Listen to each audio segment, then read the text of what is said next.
Bom, a gente teve a notícia de que ele estava internado, a gente sabe que a Covid-19 é uma roleta russa, né? É uma espécie de loteria. A gente não sabe quem é que vai evoluir negativamente para a doença, quem vai conseguir sair bem dessa e rápido. Então, quando a gente recebe a notícia de que alguém está internado, ainda mais aos 85 anos, tem comorbidades, né, enfisema pulmonar, isso traz preocupação. A gente estava de olho nessa notícia e acompanhando com muita apreensão, mas quando chega a notícia da morte de alguém assim, é tão chocante.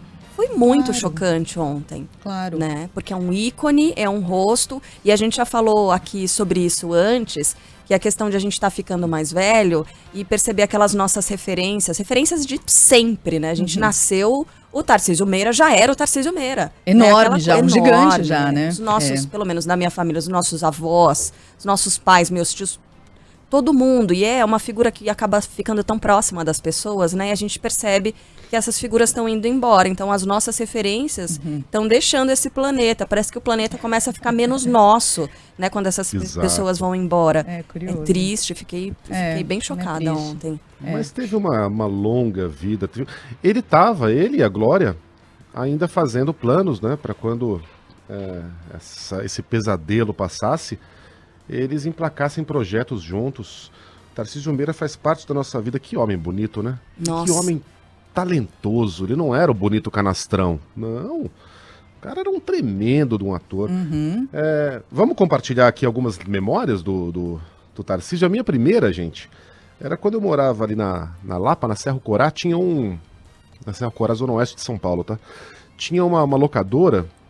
Olha, é uma coisa tão antiga isso, que a locadora não tinha nem as caixas dos filmes expostas. Era um fichário. Tipo um fichário de biblioteca, vocês lembram disso? Aí vocês iam lá, né? O fichário escrito com máquina de escrever, com os nomes dos filmes e as sessões. Suspense, terror, aventura, comédia. E aí tinha a sessão X-Rated, que era o pornô. Ali eu não podia chegar nem perto. Mas nos filmes brasileiros eu podia.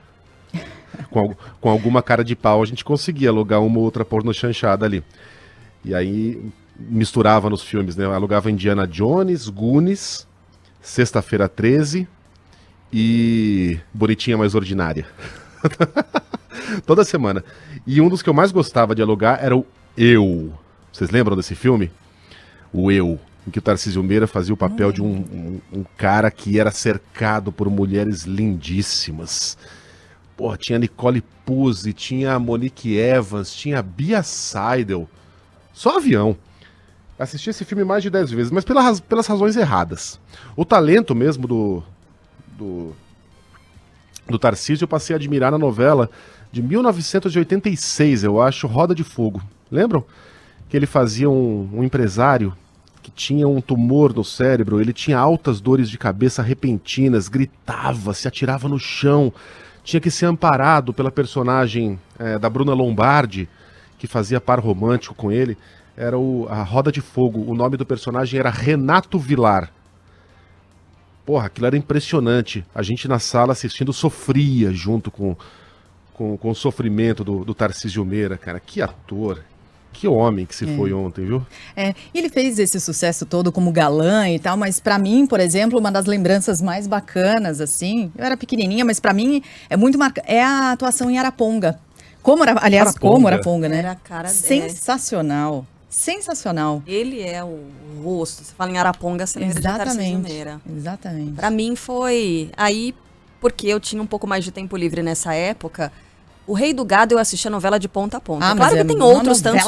Né? Tem tantos personagens marcantes, mas o Giuseppe Berdinazzi, na primeira fase, né? Ele era o. Ai, gente, esqueci o nome É o pai da família ali, o patriarca, lembrei, na primeira fase da família Berdinazzi, no Rei do Gado. Uma atuação fantástica. O Thiago Rossi colocou a foto do Giuseppe Berdinazzi, é uma novelaça mesmo, Sheila. E, assim, traduzindo muito as raízes de muitas famílias, sobretudo no estado de São Paulo, né, que tem a chegada dos italianos e as fazendas de café e tudo mais. Então, para mim, é o Giuseppe Berdinazzi, gente. Ah, é uma lista interminável. Os nossos ouvintes de estão atuação super participando também. Então, novela, no cinema, em minissérie, teve uma minissérie dele, A Tarcísio e Glória, Muralha. vocês lembram? Tarcísio e Glória. Tarcísio e Glória. Eram sempre os dois, mas eles mudavam de personagens. Então, uma semana eles faziam... Era um programa da Globo que fazia parte daquela faixa depois da novela das 8, né? Numa semana eles eram um casal, numa outra semana eles podiam ser um par de bandidos, numa outra semana eles podiam ser empresários rivais. Então eles eram sempre os protagonistas, o Tarcísio e a Glória Menezes, mas não sempre com os mesmos personagens, né? A história mudava semana após semana. Eu gostava muito de Tarcísio e Glória. Chegou aqui um clássico também. Olá, meu nome é Rodrigo, em homenagem ao Capitão Rodrigo. Né, interpretado pelo Tarcísio Meira, é o Rodrigo de São Caetano. E vários Rodrigos têm esse nome, é uma mesma geração, né, cheia de Rodrigos por causa justamente desse personagem. Né? A gente tá falando aqui as nossas referências, né? Mas são a gente ali na muitas, casa né? dos 40 e Muita poucos, coisa. ou um pouquinho menos, mas os Imagina, nossos Irmãos pais falariam dos filmes Coragem, do... né? Irmãos Coragem, os filmes do Glauber Rocha, é o cara que marcou muito a vida de muitas gerações de brasileiros, que tem ido em paz. Eu acho importante a gente dizer aqui, até porque é uma dúvida legítima de muita gente que questiona o seguinte: poxa, mas ele já não tinha tomado as 2 doses da vacina e acabou morrendo?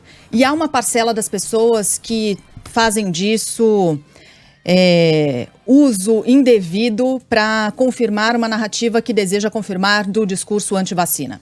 Então, conversando com aquelas pessoas que têm uma dúvida que é legítima, né? Que é um temor legítimo. Poxa, eu tomei 2 doses da vacina e ainda assim corro riscos. Pois é, a vacina ela não ela não nos torna 100% imunes à doença. A gente pode, ainda assim, mesmo imunizados, mesmo com as 2 doses da vacina, contrair Covid-19, né? O que ela faz é reduzir drasticamente o percentual de mortes e de agravamento dos casos. Mas ainda assim não zera os casos de mortes, né? Eu estava vendo os dados, Megali e Carla, da população com mais de 80 anos de idade, que é exatamente o caso do Tarcísio, né?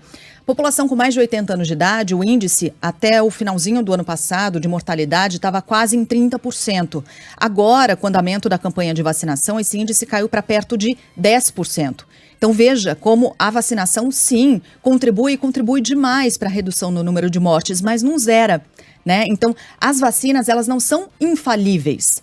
Elas melhoram muito o quadro, elas protegem muita gente, mas ainda assim há necessidade de manter muitos desses cuidados. Então, só para deixar esse reforço de quem tem sim essa dúvida que é legítima, né? O índice de mortes entre os imunizados, e aí entre o público geral, né? Eu trouxe aqui o recorte de quem tem mais de 80 anos, mas entre os imunizados todos é muito pequeno. 3,7% das pessoas que não resistiram à doença tinham tomado as 2 doses ou então a dose única da Janssen.